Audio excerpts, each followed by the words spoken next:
14 फरवरी आने की तैयारी है और बहुत सारे लोग 14 फरवरी का नाम सुनते ही बहुत ही उत्साहित, बहुत ही कुछ अलग ही मुद्रा में आ जाते हैं।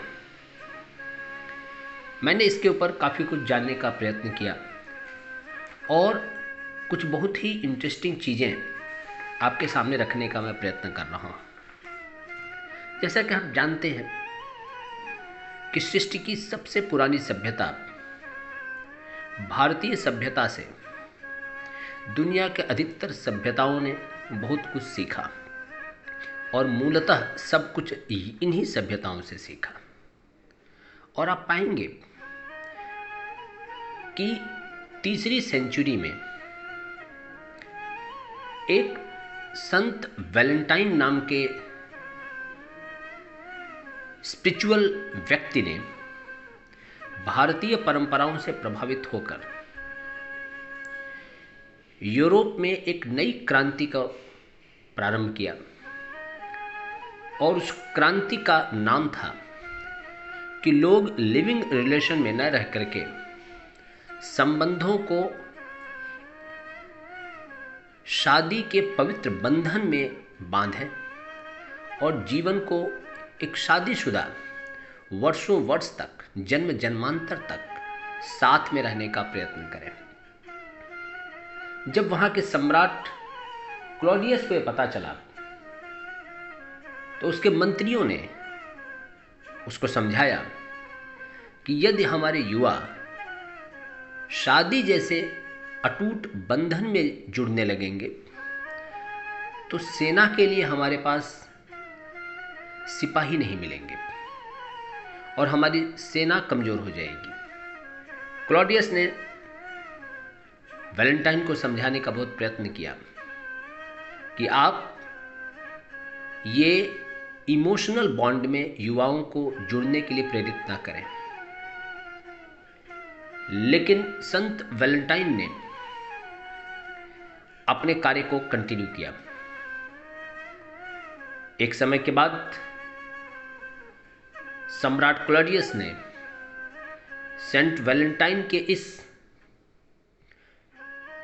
युवा पीढ़ी को शादी की तरफ मोटिवेट करने के मंत्र को रोकने के लिए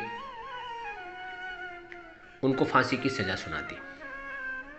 संत क्लॉडियस ने मरते मरते अपनी आंख एक कन्या को दान करते गए और कहा कि तुम अब युवाओं में प्रेरणा भरना कि वो मैरिटल लाइफ की तरफ, शादीशुदा जीवन की तरफ आगे बढ़ने का प्रयत्न करें। लिविंग रिलेशन, प्यार, मोहब्बत और ये सारी चीज़ें टेम्परेरी हैं। मैरिटल लाइफ, शादीशुदा जीवन, जन्म जन्मांतर का संबंध ही सत्य है।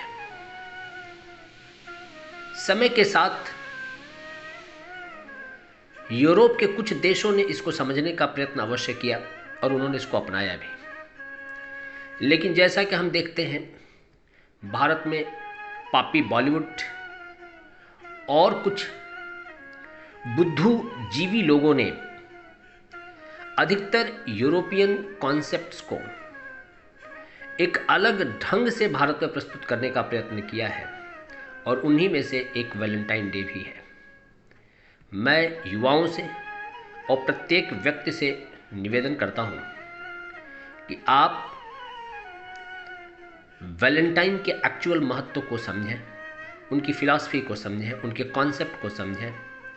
वैलेंटाइन मात्र और मात्र शादीशुदा जीवन में जो लोग हैं, जो जन्म जन्मांतर तक एक दूसरे के साथ रहने का वचन लेना चाहते हैं, उन्हीं लोगों के लिए है। यह किसी भी अर्थ में उन व्यक्तियों के लिए नहीं है जो मात्र कुछ भौतिक सुख के लिए एक दूसरे के साथ संबंध से जुड़े होते हैं। आइए भारतीय संस्कृति को, भारतीय परंपरा को अपनाएं और भारत के संस्कार और इस राष्ट्र को आने वाले समय में दुनिया के मनस पटल पर न कि सिर्फ उदाहरण बल्कि विश्व गुरु की तरह स्थापित करें। मैं डॉक्टर पवन द्विवेदी, मेरा वीडियो सुनने के लिए आपका आभारी हूँ। धन्यवाद।